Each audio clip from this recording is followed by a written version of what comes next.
ቱቱ ከሆሳና ከተዋና ወላጆች የተወለደ ሲሆን አባቱ በሚያስተምርበት በደቡብ አፍሪካ ሚስዮን ትምህርት ቤቶች ተምሯል።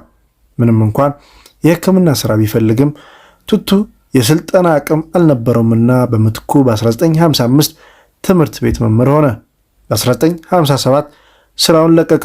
ከዚያም በጆሃንስበርግ የቅዱስ ፒተር ቴዎሎጂካል ኮሌጅ ገባና በ1961 የአንጀሊካል ቄስ ሆኖ ተሹሟል። በ1962 ወደ ለንደን ተዛወረ። በ1966 ከኪንግስ ኮሌጅ ኤምኤ አገኘ። ከ1972 እስከ 1975 የዓለም አብያተ ክርስቲያናት ምክር ቤት ተባባሪ ዳይሬክተር ሆነው አገልግለዋል። እንደ አውሮፓውያን አቆጣጠርም በ1975 በጆሃንስበርግ የቅድስት ማርያም ካቴድራል ዲን ሆነው ተሹመዋል። ይህን ቦታ በመያዝ የመጀመሪያው ጥቁር ደቡብ አፍሪካዊ ነው። ከ1976 እስከ 1978 ቱቱ የሌሴቶ ጳጳስ ሆነውም አገልግለዋል። በ1978 ቱቱ የደቡብ አፍሪካ አብያተ ክርስቲያናት ምክር ቤት ዋና ጸሐፊ ሆነው የተሾሙት ሹመት ተቀብለው የጥቁር ደቡብ አፍሪካዊ መብቶች ግንባር ቀደም ቃል አቀባይ ሆነዋል። በ1980ዎቹ ውስጥ የአፓርታይድ ጥፋቶች የሀገራዊና ዓለም አቀፍ ትኩረትን በመሳብ ተወዳዳሪ የሌለው ሚና ተጫውተዋል። ሰላማዊ የተቃውሞ መንገዶችን አጽንኦት ሰጥተዋልና ከደቡብ አፍሪካ ጋር ግንኙነት ያላቸው ሀገራት የኢኮኖሚ ጫና እንዲተገብሩ አበረታተዋል። በ1984 የኖቤል የሰላም ሽልማት ለቱቱ ሽልማት ለደቡብ አፍሪካዊ ፕሬዝዳንት ትልቅ መልእክት አስተላልፈዋል። ፒደብሊው ፖታ አስተዳዳሪ በ1985 በደቡብ አፍሪካ ከተማ የከተማው አመፅ ከፍተኛ ደረጃ ላይ በነበረበት ወቅት ቱቱ የጆሃንስበርግ የመጀመሪያ ጥቁር አንጀሊካል ጳጳስ ሆነው ተሾሙና በ1986 የመጀመሪያዊ ጥቁር ኬፕ ታውን ሊቀ ጳጳስ ሆነው ተመረጡ። በዚህም የደቡብ አፍሪካ 1.6 ሚሊዮን አባላት ያለው የአንጀሊካል ቤተክርስቲያን ዋና ሆኑ። በ1988 ቱቱ በቤልቪል ደቡብ አፍሪካ ውስጥ የዌስተርን ኬፕ ዩኒቨርሲቲ ቻንስለር ሆነው ተሾሙ። የእውነትና የእርቅ ኮሚሽን በደቡብ አፍሪካ አባላት ዶክተር አሌክስ ቦራያን ጨምሮ ምክትል ሊቀመንበር ሊቀ ጳጳስ ዴስዴሞን ቱቱ እና የቄስ ቦንጊን ፊንካ ኮሚሽነር በኮሚሽኑ የመጀመሪያ ችሎት ሚያዝያ 1996 ምስራቅ ለንደን ኤኤስኤፍ ደረፒያን አቆጣጠር በ1990ዎቹ መጀመሪያ ላይ ደቡብ አፍሪካ ወደ ዲሞክራሲ በተጓዘችበት ወቅት ቱቱ የደቡብ አፍሪካ ሀሳብ የቀስተ ደመና ብሔር በማለት አሰራጭተዋል። እናም ስለ ሁነቶች አስተያየቶች በተለያዩ የቀልድና የቀልድ ጥምረት መስጠቱን ቀጥለዋል።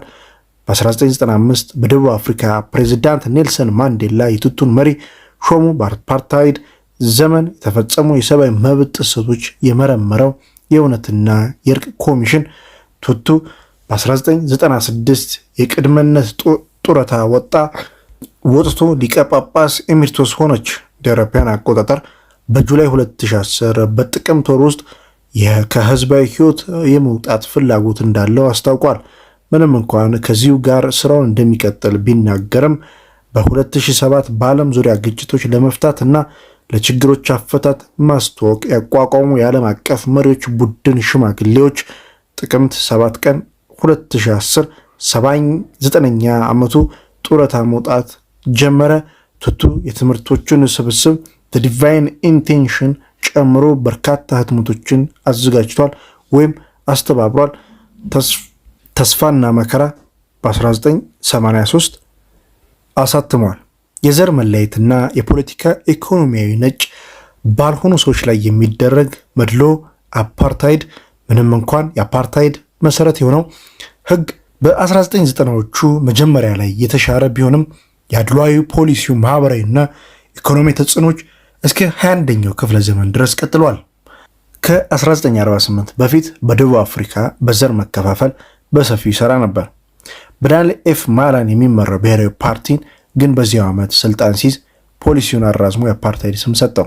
ከ1960ዎቹ ጀምሮ ብዙ ጊዜ የተለየ ልማት ተብሎ የሚጠራው የአፓርታይድ ስርዓት ተግባራዊ ሊሆን የቻለው እንደ አውሮፓውያን አቆጣጠር የ1950 የህዝብ ምዝገባ ህግ ሁሉንም የደቡብ አፍሪካውያን እንዳንድ የፈረጀበት ወይም ሁሉንም ጥቁር አፍሪካውያን ባለቀለም የተደባለቀ ዘር ወይም ነጭ፣ አራተኛው ምደባ እስያ፣ ህንድና ፓኪስታናዊ በኋላ ተጨምሯል።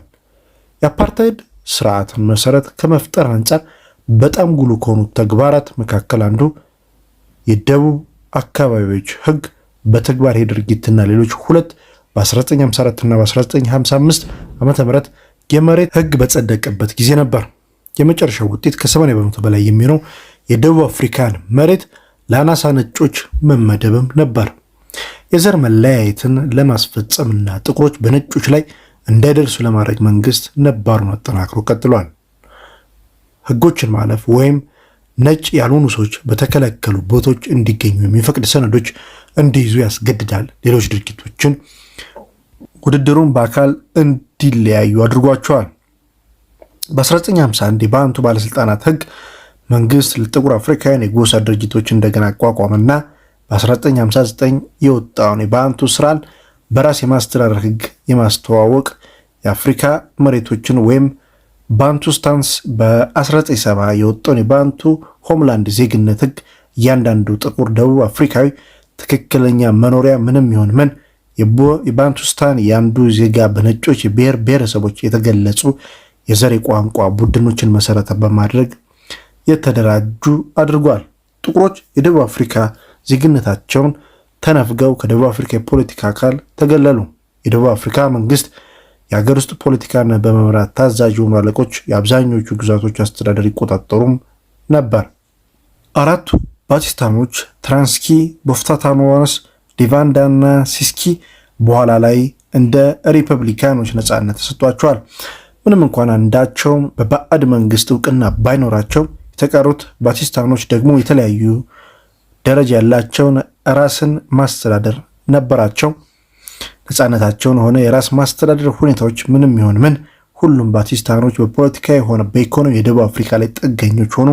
የደቡብ አፍሪካ ኢኮኖሚ በነጭ ባልሆኑ ሰዎች ላይ ጥገኛ ማድረጉ ህገ መንግስቱን ይህንን የተናጠለ ልማት ፖሊሲ ተግባራዊ ለማድረግ አስቸጋሪ አድርጎታል።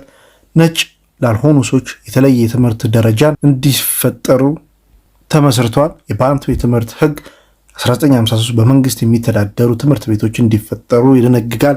ጥቁሮች ልጆች እንዲማሩ የሚጠብቋቸው ሲሆን ዓላማውም ለልጆች ለዘራቸው ተስማሚ ናቸው ብሎ ለሚገምታቸው የሰው ጉልበትና ዝቅተኛ ስራዎች የዩኒቨርሲቲ ትምህርት ማራዘሚያ ህግ 1959 የተመሰረቱ ዩኒቨርሲቲዎች ነጭ ያልሆኑ ተማሪዎች እንዳይቀበሉ በብዛት ይከለክላል።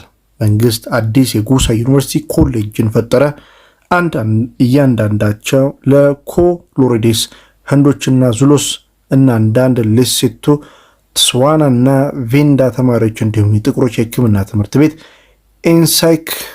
አፓርታይድ ሰላማዊ ሰልፍ ላይ ተኩስ ከከፈቱ በኋላ የቆሰሉ ህክምና የተደረገላቸው ነው። ምንም እንኳን መንግስት በፖሊሲዎች ላይ የሚሰነዘሩ ትችቶችን ሙሉ በሙሉ ለማፈን ስልጣን ቢኖረውም በደቡብ አፍሪካ ውስጥ የአፓርታይድ ስርዓት ምንጊዜም ተቃውሞ ነበር። የጥቁር አፍሪካ ቡድኖች ከአንዳንዶች ነጮች ድጋፍ ጋር ሰላማዊ ሰልፎችና የስራ ማቆም አድማዎች ያካሄዱ ሲሆን ብዙ የተቃውሞ ሰልፎችና የአመፅ ድርጊቶች ነበሩ። ከመጀመሪያዎቹ አንዱና በጣም ኃይለኛ የአፓርታይድ የተካሄደ ሰልፎች ተካሂዷል። ለተቃዋሚዎች እርምጃ የፖሊስ ምላሽ ተኩስ በመክፈት ወደ 69 የሚጠጉ ጥቁር አፍሪካውያን ገደለና በርካቶች ቆስለዋል። ለጥቁር አፍሪካውያን ተማሪዎች የአፍሪካ ቋንቋ መስፈርቶችን ለማስፈጸም ተደረገ ሙከራ እንደ አውሮፓውያን አቆጣጠር በ1996 ዓ.ም በሺዎች የሚቆጠሩ ሰዎች ቆስለዋል እና በመቶዎች የሚቆጠሩ ሞተዋል። ሄክተር ፒተርሰን ጨምሮ የሱ ሞት በምስሉ ፎቶ ላይ የተቀረጸው ዓለም አቀፍ ቁጣን ቀስቅሷል። አንዳንድ ነጭ ፖለቲከኞች ጥቃቅን ትንሽ አፓርታይድ እገዳዎች ዘና እንዲሉ ወይም የዘር እኩልነት እንዲመሰረት ጠይቀዋል።